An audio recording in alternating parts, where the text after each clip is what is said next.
What's happening, team? Professor Mike, Coach T back here from Gracie Bar Round Day Leeds. We're still in lockdown. We're still working hard to bring you some great content to help you start your jiu-jitsu journey. Okay, today's video is a concept-based video and we're going to talk about grips. Right, let's get this out of the way. Gripping is one of the most important things in jiu-jitsu, and it's a topic which I don't profess to be an expert on, and we could go down a rabbit hole with gripping and not come out until God knows when. So if you want to do that, fill your boots, go YouTube, find a high-level judo player, go study gripping, because it's really, really important and it'll pay off in the long run. All we're going to talk about today is the basics of gripping. Right, the basics. Okay, why do we grip?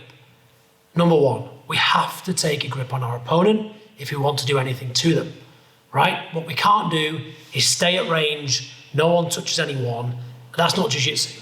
Okay, that's dancing. We're not doing dancing, we're doing jiu-jitsu. So we've got to get hold of our opponent. We get hold of our opponent in any way we want, that's a grip. There are good grips and bad grips, going to come on to that. But fundamentally, if I put my hands on my opponent and take a grip, now I've got options. If my opponent puts a grip on me, he's got options, and I've got less. Understand this.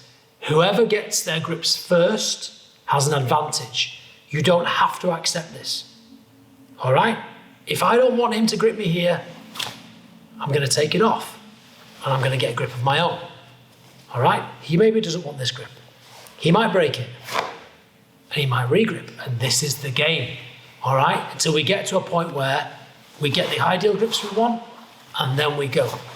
So don't feel like you have to accept the first grips you get or you have to accept your opponent gripping you. If you're not happy that they've got hands on you and they're controlling your posture, your ability to move, break the grips. Start again. That's totally cool, okay? So that's why we grip. We have to if we want to engage and play jiu-jitsu, okay? So you have to grip. Don't wait, don't hold someone. Let's see what happens, okay? What's a grid? What's a grip? What's a good grip? And what's a bad grip? Okay, let's talk about a few different types of grips. If we were going to grip the collar, all right? We want to grip in a position which gives us maximum control over our opponent, okay? Gripping down, low down on the lapel does nothing other than undress the guy, okay? I'm not moving his posture at all, okay? So it's a bad grip, all right? A good grip would be to get higher around the clavicle bone, okay? So now I have some movement over his body, okay? Maybe even around the back of the neck, so I can start to control the posture and control the range. Okay, so think about that. When we come to gripping on the collar, we want a high grip, which gives us an ability to move our opponent either to maintain distance, close distance, or move them side to side. Okay? Next thing we want to talk about is perhaps sleeve grips. If our collar grip was our most dominant grip, our sleeve grip will be a supporting grip. Okay, and there are a number of ways to grip the sleeve. Probably the most common in jiu-jitsu is a pocket grip, okay, whereby if I was going to teach it, I'd say thumb in, fingers out, make a fist, take the thumb out. We've got a pocket grip on our opponent here. Okay, it's a safe way to grip. It's a very efficient way to grip in terms of the structure of our hands, and it allows us to use not so much of our gripping muscles. Okay, I'm not squeezing here. The very fact my fingers are curled, the fabric is sitting inside that curl, and that is it's like a hook, right? A hook grip's another name for it, or a pocket grip. There's grip number one. Grip number two, pistol grip. Great grip for maneuvering side to side. It's a great grip for denying re-grips. Okay, to put our opponent's wrist in a position where it's very difficult for him to circle around and re-grip. So a pistol grip is legit. Another grip we could take would just be a sleeve grip. Okay, where I grab the seam of the gi, okay, and I open my hand, palm to the floor, taking the slack out of the gi, and now I've got a fairly decent control again over his arm. So the combination of these two grips allow me now to move my opponent and create distance, close distance, and move him round, okay? So that's why we take grips in order to move our opponent around. Okay, what else do we want to talk about, Christy? There could be grips that you take, you could even take like a scapular grip. That's a good That's grip. a good grip, I like that one. This is kind of lower down on the back, right? Yeah.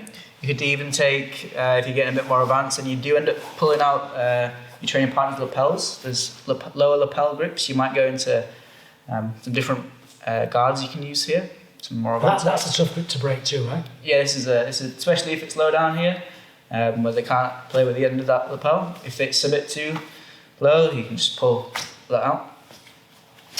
Obviously, got lots of lower body pant grips as well. Well, fundamentally they're the same, right? Like, gripping's gripping. Now, I don't want you guys to overthink it. That's what I talked about, the rabbit hole. There's a plethora of grips. Coach T's right, there's loads of different ones.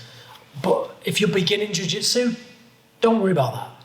Grabbing hold of someone's good enough to start with, okay? And we can teach you over time gripping mechanics. A quick one, I suppose, for everyone really, is the weakest part of the grip is the gap between my fingers and my thumb. So if I just gripped here, okay, it's very easy for Coach T to break that grip by moving my hand away from the weak point.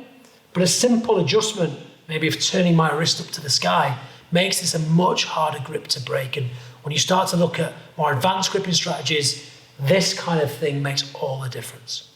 All right, so there you go. We've given you a few ideas of the types of grips you might take in jiu-jitsu. Now you know the importance of grips and where and how to grip your opponent. Okay, stay in touch. I hope you enjoyed that. We'll see you next time for another short video. Take care.